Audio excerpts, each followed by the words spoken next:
بسم اللہ الرحمن الرحیم۔ قاضی مرحوم مغفور، اسے یاد کرتے ہوئے اپنے جذبات کو قابو میں رکھنا بہت مشکل ہے۔ قاضی نہ صرف یہ کہ وہ اپنے دوستوں کا دوست تھا، بے ہی خواہ تھا، لیکن اس کی ایک خاص چیز یہ تھی کہ وہ اپنے مخالفین کا بھی کبھی برا چاہنے والا نہیں۔ یہ کوئی معمولی صفت نہیں ہے، اس لیے کہ ہمارا اور اس کا تو دن اور رات کا ساتھ تھا۔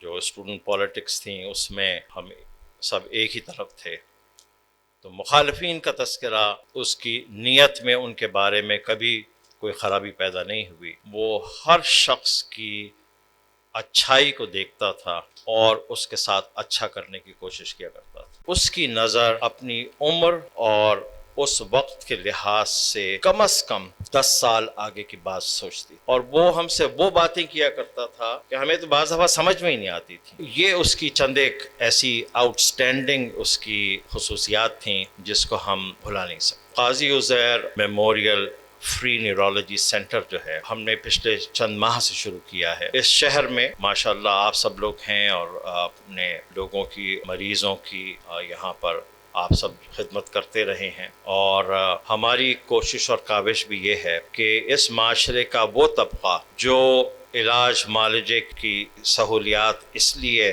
اس سے فائدہ نہیں اٹھا سکتا، وہ اسے افورڈ نہیں کر سکتے، ان کی یہ سکت نہیں ہے۔ اور آج کل جو حالات ہیں، معاشی حالات، جو بے روزگاری، اس میں ایسے لوگوں کی تعداد ہزاروں نہیں لاکھوں میں ہے۔ ہمارا مطمع نظر یہ سینٹر بنانے کا یہ ہے کہ علاج مفت فراہم کرے، لیکن مفت کے معنی غیر معیاری ہرگز نہ سمجھے۔ معیاری علاج ہو، وہ ڈیزرونگ مریضوں کو مفت فراہم کیا جائے۔ اس سلسلے میں اس وقت جو چیزیں ہم کر رہے ہیں وہ یہ کہ ایک نیورولوجسٹ ہیں یہاں موجود ہیں، ڈاکٹر ظفر اللہ قریشی، وہ یہاں اپنا باقاعدگی سے کلینک کرتے ہیں۔ ہفتے میں اس وقت ایک مرتبہ ٹیلی نیورولوجی کلینک میں کرتا ہوں، اور اب میرے ساتھ میرے ایک دوست ہیں ڈاکٹر فیض احسان نیاز جو اٹلانٹا جارجیا میں ہوتے ہیں، وہ بھی آپ آن لائن وہ کنسلٹیشنز کریں گے۔ ہمارا اگلا قدم اس کے بعد یہ ہے کہ ہم یہ جو جگہ جو آپ دیکھیں گے کہ نسبتاً چھوٹی جگہ ہے، اس سے ہم موو کریں، اور انشاءاللہ یہ بہت مستقبل قریب ہی میں ہوگا کہ ہم ایک پرپس بلٹ سینٹر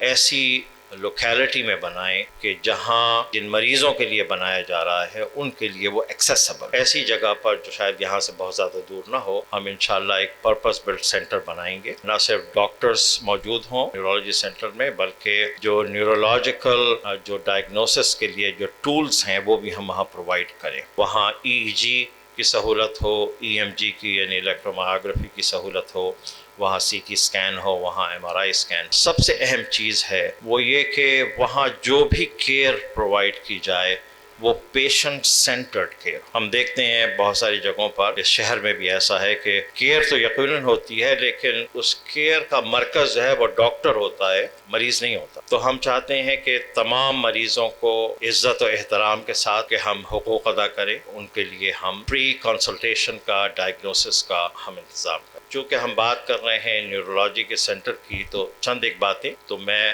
خود نیورولوجی کے بارے میں بھی کرنا چاہتا ہوں۔ 35-40 برس جو ہے وہ اسی فیلڈ میں گزار دی ہیں۔ نیورولوجی خود جو ہے ان 35-40 برسوں میں کئی انقلابات سے گزر گئی۔ ان انقلابات کا ایک نتیجہ تو یہ ہے کہ نیورولوجیکل جو پوری ایک اسپیشلٹی ہے، جس کو ہم جب میں طالب علم تھا تو یہ سمجھا جاتا تھا کہ اس میں علاج تو ممکن نہیں ہے، بس آپ اس میں تشخیص کر سکتے ہیں اور پھر دعا کا کہہ دیں، بس اس کے علاوہ تو کچھ نہیں ہو سکتا۔ تو یہ چیز اب یکسر تبدیل ہو گئی۔ ظاہر ہے کہ وہ تمام چیزیں، ان میں سے کافی جو نئے علاج کے طریقے ہیں وہ اب پاکستان میں بھی آ گئے ہیں، اور بہت سارے ایسے ہیں جو اتنے مہنگے ہیں پاکستان میں آئے بھی نہیں ہیں اور وہ افورڈ بھی نہیں کیا جا سکتا۔ ہماری کوشش یہ ہے کہ پاکستان کے نقطہ نظر سے جو یہاں پر جو چیزیں اویلیبل ہوں، ہم ان کا بہتر یوٹیلائزیشن کریں۔ نیورولوجی میں پاکستان میں جو چیزیں، یہاں کچھ عرصہ پریکٹس بھی کر چکا ہوں، یہاں میں ایک ٹیلی کلینک بھی کرتا ہوں، تو اندازہ یہ ہوتا ہے کہ نیورولوجی کی دنیا میں بڑے انقلابات آئے ہیں۔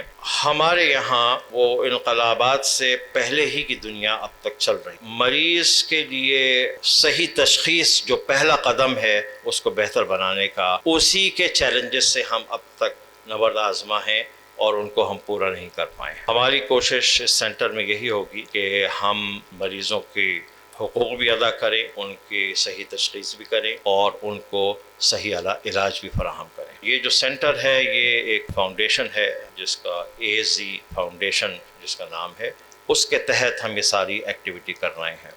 اور AZ فاؤنڈیشن کے جو روح رواں ہیں ظہیر الاسلام بھائی، وہ یہاں موجود ہیں ماشاءاللہ سے، کافی عرصے سے ہمارے ساتھ یہ کام کرتے ہیں۔ AZ فاؤنڈیشن ایک چیریٹیبل ایک ادارہ اس لحاظ سے ہے کہ ہم شعبہ تعلیم میں بھی کام کر رہے ہیں، شعبہ طب میں بھی کام کر رہے ہیں، اس کے علاوہ ادروائز جو فلاحی جو یہاں پر ہیں یتیموں کے لیے، بیواؤں کے لیے، جہاں پانی کا مسئلہ ہو وہاں پانی پرووائڈ کرنا، یہ تمام چیزیں جو ہیں ہم اس کے اوپر کام کر رہے ہیں اور انشاءاللہ کرتے رہیں گے۔ ایک آخری چیز میں یہ ضرور کرنا چاہوں گا، جو نان پروفٹ آرگنائزیشنز ہیں دنیا میں کام کرتی ہیں اور یہاں پر بھی، اور امریکہ سے بھی بہت ساری کام کرتی ہیں، بعض کے ساتھ میں بھی منسلک رہا ہوں، ان کے بورڈ میں بھی رہا ہوں۔ تو ایک چیز جو کہ نان پروفٹس کے ڈونرز بعض دفعہ اس کی شکایت بھی کرتے ہیں اور بجا کرتے ہیں، وہ یہ کہ انہیں یہ معلوم نہیں ہوتا کہ اگر وہ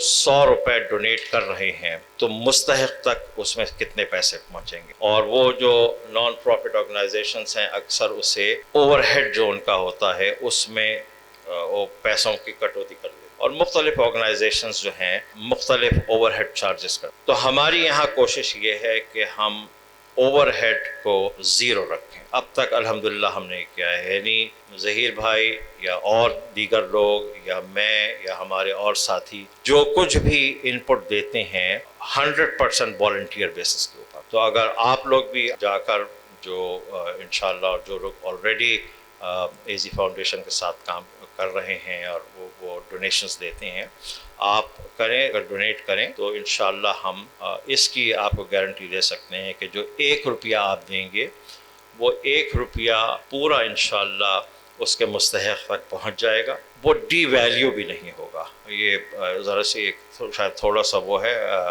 مشکل چیز کے، بعض اوقات وہ 1 روپیہ تو پہنچ جاتا ہے لیکن وہ اس کی ویلیو وہ نہیں ہوتی جو اصل میں ہونی چاہیے، اس کی بھی بہت ساری وجوہات۔ تو ہم انشاءاللہ یہ تمام ہماری کوششیں اور کاوشیں ہیں۔ آپ تمام حضرات سے کا ایک مرتبہ پھر شکریہ، ڈاکٹر سعد خالد نیاز کا جو تشریف لائے ہیں ان کا بھی شکریہ،